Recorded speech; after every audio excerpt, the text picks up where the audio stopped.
What makes this spinach pie truly magnificent is that it uses fresh spinach, not the soggy frozen stuff most recipes call for. Instead of being dense and soggy, it's vibrant with flavor and light in texture.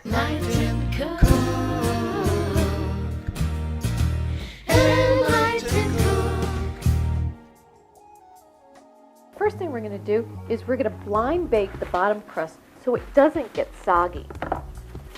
This is phyllo dough, and it's a little tricky to work with. You want to keep it wrapped up and refrigerated until you're ready to go. You buy it in the freezer section.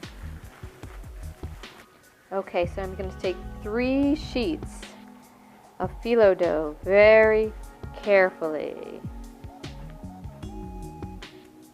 Before I put them in there, I'm going to give just a quick little butter inside the dish so it doesn't stick. And they don't have to be in there real even. Center it, gently push it in, and you're just going to gently press it all the way into the corners. Now some of the stuff is going to hang out over the edge. That's actually a good thing. I'm going to roll that edge a little bit. It's going to give us something to roll the other piece of phyllo around after we stuff the pie. Okay. Don't worry about perfection so much with this. Just kind of think about speed. Poke some fork holes in there so that it doesn't puff up out of shape too much. And then you're just going to pop it in the oven 5-7 minutes. It doesn't have to get brown, it just has to kind of stiffen up. So I've got 1 egg and now 2 eggs in the bowl. Take that little bit of shell, and I'm going to beat those 2 eggs. Just a little bit. And then to my spinach. I've washed my spinach really carefully. I can take off some of the tough stems and all these little roots. This is going to be so much better than using frozen spinach. So now I have my clean spinach, and I'm just going to do a coarse chop.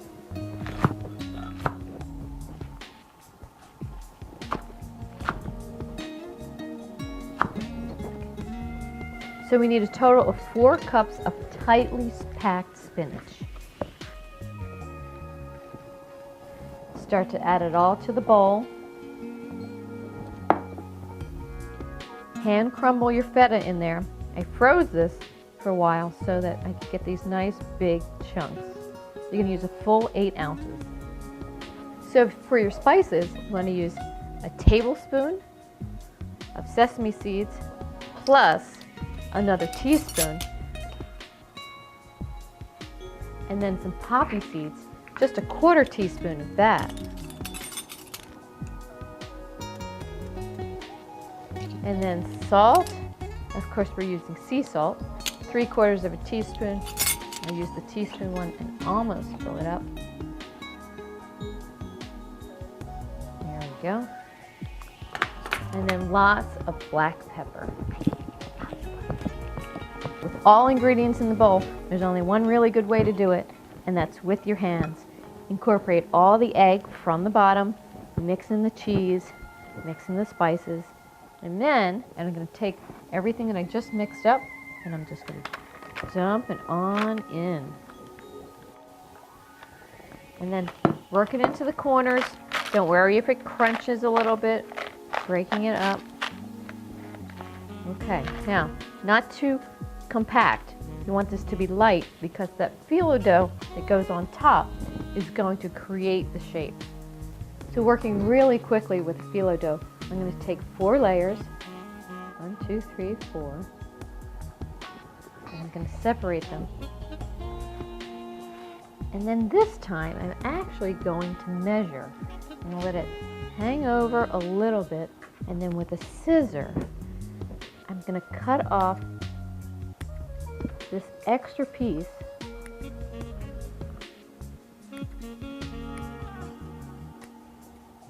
and so the top looks pretty.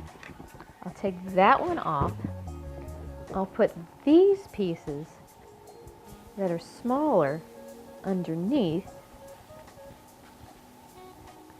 And now I'm going to attempt to get a pretty looking top, which is a little bit of a trick.